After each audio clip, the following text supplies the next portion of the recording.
I'm back here with another New Scott interview, back once again with Dynamite Dylan Davis. How you doing? How's it going, New Scott? I'm good. How are you? I'm good, buddy. Good. This is becoming a yearly tradition for us. Last year around this time, it might have been actually a year ago today, you were getting ready for a big last man standing match against Tony King. How did that go? Honestly, it didn't go as I planned. As some of you may not know, I had Tony King right where I wanted him, and because of Matt Wheeler interfering, I was unfortunately the last guy to not be standing, leaving Tony King the new and current champion.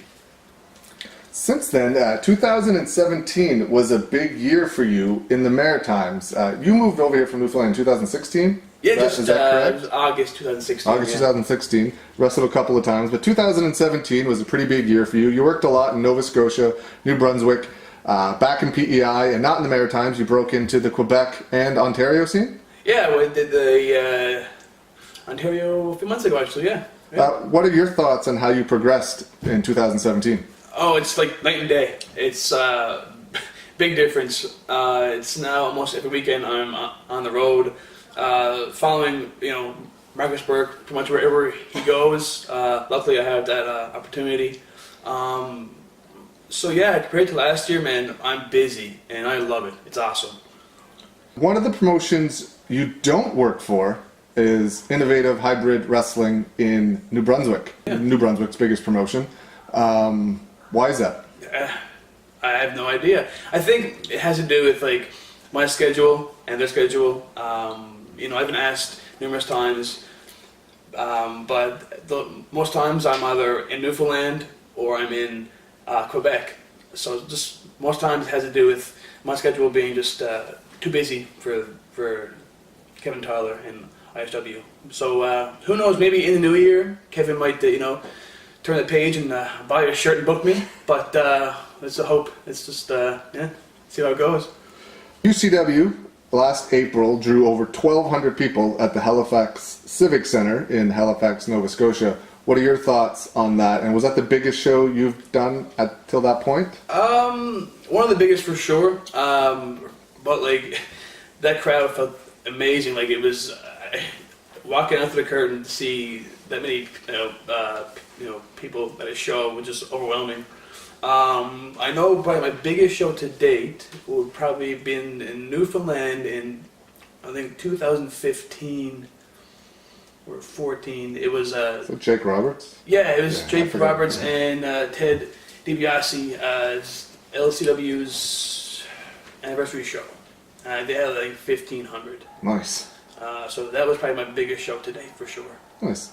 What are your thoughts on how UCW has progressed throughout the year? About a year ago this time, they had a show with a Ring of Honor guy on it, Silas Young, that drew half the crowd of a show they had a couple weeks ago with no names on it. So what are your thoughts on how they've come this year? How far they've come this year? I believe that the proof is in the pudding, and everything was out in the wash. The whole company has been putting in so much work over last year to become, I believe, one of the top wrestling promotions in the Maritimes. I feel like 2018 is going to be the year where the company really lifts off and gets to new heights, new levels. What do I think is going to happen? Bigger houses, big crowds, and the best matches the Maritimes will ever see. What are your thoughts on finally getting back over to PEI with Mike Hughes' Red Rock Wrestling? Awesome. I think it's been 2 years since I worked for Mike. It's been probably longer since I worked for Red Rock Wrestling. It's 2012. Yeah, so 2011 or 12? Somewhere 5 or 6 years. So it's been a while. Last week doing his show at Holland College was amazing. That setup looked fantastic. It was unreal. Yeah. Hats off to the crew, man, because that show looked amazing from top to bottom. It felt great to be back, to see all the boys in the back again. I'm looking forward to like next year really get my foot back in the door and really prove to the fans and PEI that I'm probably the next top star in the Maritime scene today. Your thoughts on the New Breed wrestling shows that took place in 2017? I haven't worked for New Breed since my first time over to the Maritimes in 2011. Pretty much roughly this same crew, but the crew just got better. The quality of the shows are so much better. The work's so much better. And yeah, I just feel like it's a big improvement from when I seen back in 2011 to what it is now.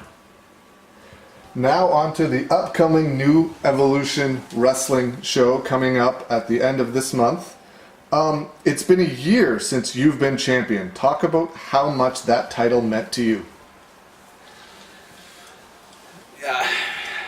That title was everything that I worked for in Newfoundland since I started. It was everything I fought for. It was everything I worked for. You know, the injuries, setbacks here and there, the personal stuff, like everything that happened to me, I fought through to get that belt. The moment that ref counted 10 was probably the hardest moment in my life, in my career to date. I felt like I let the fans of Newfoundland down, my friends down, my family down. Everything I worked for were just taken away from me like that. So for me to lose that, I lost my sense of motivation and direction, and I had no idea where to go from there to get back what meant so much to me. The match coming up is a triple threat match for that title. What are your thoughts on what's going to happen in that match? I refuse to come back to the Maritimes empty-handed. I'm not a desperate man, but I've got nothing to lose. It's no secret me and Tony King aren't friends. But me and Scott, we go back, way back. Me and him work each other best friends. Scott, make no mistake about it. Whatever happens in this match, it's not personal. It's strictly business. If I gotta run through Scott to win back my championship, then so be it. It is what it is. Right? Scott is a rising star in NEW since regaining control of his life and is a tough competitor. What are your thoughts on everything he's gone through to get back to where he is right now in life? I'm proud of Scotty. Like, to go from where he was 2 years ago to the guy he is today, it's, like I said earlier, it's night and day for Scott. His life is cleaned up now, you know, so much, and, you know, he's so focused now on his match that, as happy as I am to see him come back, I'm going to have to put his happy story, I'm going to have to cut his happy story short. So, yeah, Scotty, good on you for doing what you're doing now, but unfortunately, when that bell rings, strictly business, brother. Strictly business. Your star is also on the rise in NEW. How are you going to deal with the underhanded tactics from Tony and Scott's refusal to stay down to prove that you will be the new uncrowned champion in New Evolution Wrestling? Tony King can use as many tricks as he wants. The fact of the matter is, I've spent the last year of my career going toe-to-toe with the very best. Marco Estrada, Marcus Burke. You know, I've held my own against these guys. These guys are the top guys in Canada today. Make no mistake about it. I'm walking in there, the uncrowned king of Newfoundland wrestling, but I'm walking out with my crown held in my hand. There's not a damn thing Tony King or Scott Humphreys can do about it. When and where is the show? The show is in my hometown of St. John's, Newfoundland, at the historic CLB Armory on Harvey Road. Yeah, man, it's my home base. It's where I started, where I grew up, so to speak. And the date? It's December 29th, 2017. Do you have any closing comments for any friends, family, or fans that might be watching this? Just come out December 29th, support your homegrown hero, Dynamite Dylan Davis, on his quest to become your new king of Newfoundland wrestling. And any closing comments for your two opponents on that night? Tony King, get ready to be humbled. And Scott Humphreys, get ready for the fight of your life. So I'm coming in swinging, brother. Thank you very much for your time. Thanks, man.